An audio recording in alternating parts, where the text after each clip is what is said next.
You have to feel that emotion. You have to let it out. That is not something that you can just suppress. Don't play with it, don't be dishonest. Still not. When someone breaks your heart, you know, your significant other, that hurts. You know what I mean? That hurts really bad, to the point where you would probably literally feel your heart breaking inside. Trust me, I understand. We have all been there, and it's not easy. As much as you may see things on the internet saying like, oh yeah, you know, just get up under the next one, or don't worry about him, or F him, or vice versa, you know, if it's a guy being towards a girl. I'm here to tell you, you have to let that emotion out. You have to feel it, because if you don't and you try to suppress that emotion, it's going to do nothing but make it worse. And yes, you may go through waves of emotion, of sad to where you're crying, bursting in tears, and then it's going to hit you again, and so you're going to be mad to the point where you hate them, you're wishing bad on him, and you might even, you know, have crazy thoughts like you want to do something to this person because they just broke your heart. Don't listen to those crazy thoughts, okay? I'm here to tell you, do not listen to the devil on your shoulder, okay? Stay over here, stay with the angel on your shoulder. But yeah, you have to really just feel that emotion, because if you don't and you bottle it up, you're going to explode, and your explosion is just going to be out of nowhere, and you're literally going to have a mental breakdown.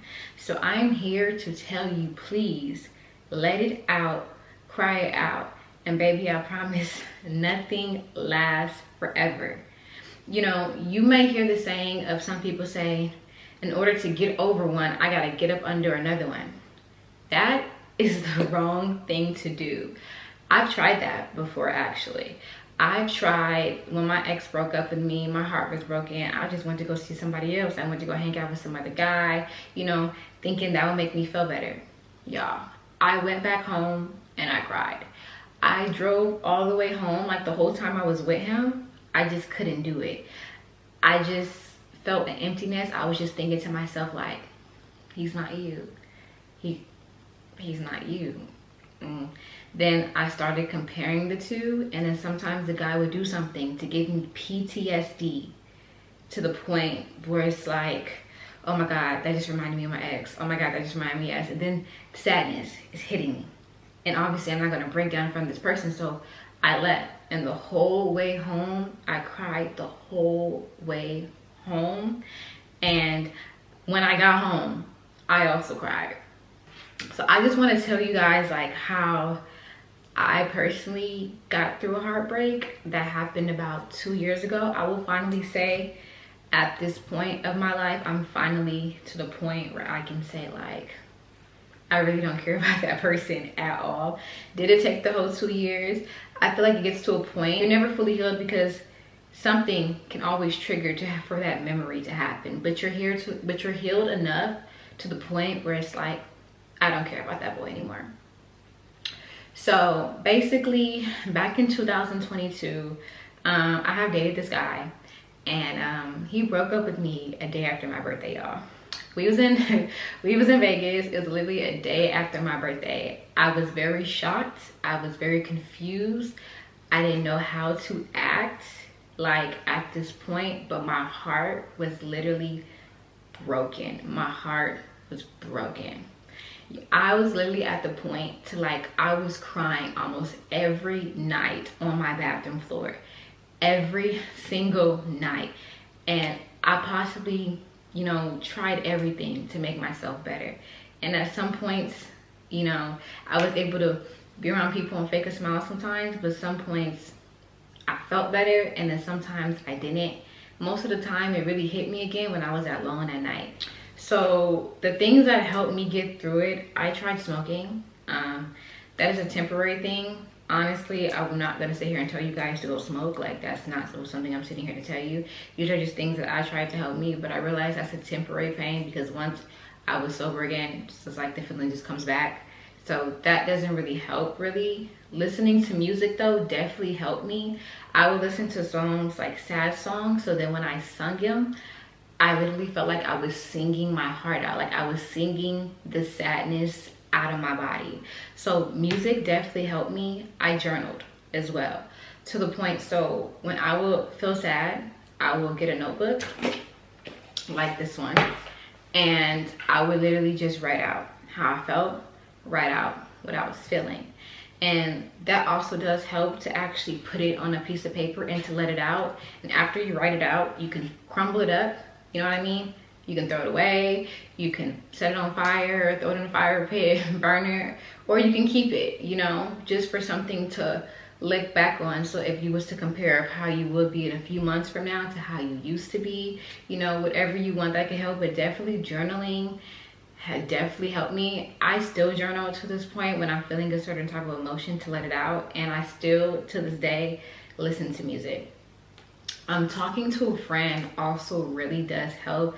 My closest homegirl, I love her to death. Like, if I didn't have her, I honestly wouldn't know what I would do. Like, I would literally call her sometimes crying, call her sometimes just wanting to vent because my heart still hurts.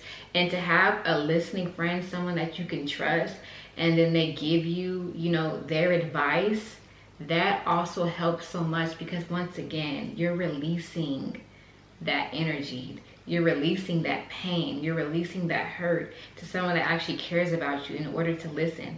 Because all your friend is going to do is tell you how much of a good person you are and how much they love you. So those things at the same time, I will highly recommend as well. Another thing that I did was I actually took the time to just really focus on myself and to focus on what is important. I started to find new hobbies, you know, things I like to do, because once you know, used to being with somebody every single day, it's like you have to relearn how to be yourself again. You know what I mean? So what I did was I relearned my worth. On top of that, I relearned what I deserved. I relearned my value, you know, knowing me as a person. So I picked up some hobbies, I relearned my worth, and I focused on what really matters. And at the end of the day, you guys, what really matters is you being successful in life. Whether it's a job, a career, you're in school, whatever that you're doing to help you be a better you and to be financially stable, at the end of the day, that is what really does matter. So take that time, take all that pain and focus it straight into yourself and do what's best for you, that's going to help you in your future. Yeah, become that person that he's going to regret he had. Let that be your motivation if you don't have any type of motivation. You know what I mean? Become that person that they're going to regret. Like, yeah, dang, I messed that up. Like, yeah, you sure did. Move on, leave it in the past, strictly focus yourself, and I promise you, you will feel totally different about everything. And it will get to the point where you're going to feel numb. You're not going to feel anything anymore. You just won't. Get rid of everything that reminds you of that person. Delete all those photos that you have of them in your phone.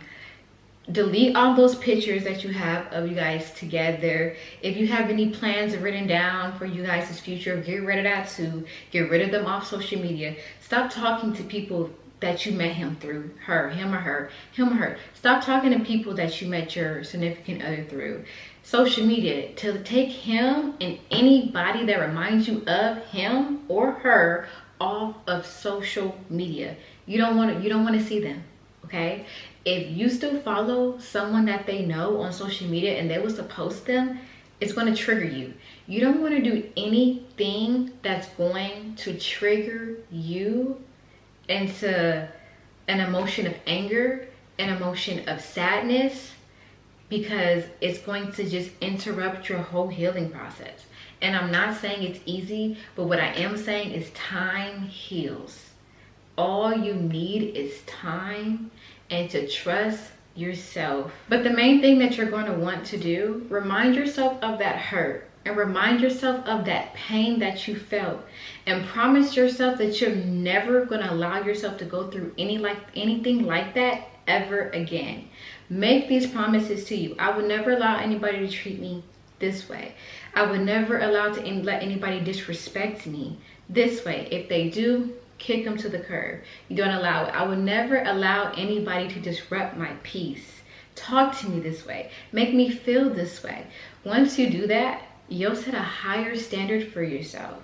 You'll value yourself so much that you're so healed, you're so used to your own life and the peace, you won't even let anybody like that person come back into your life.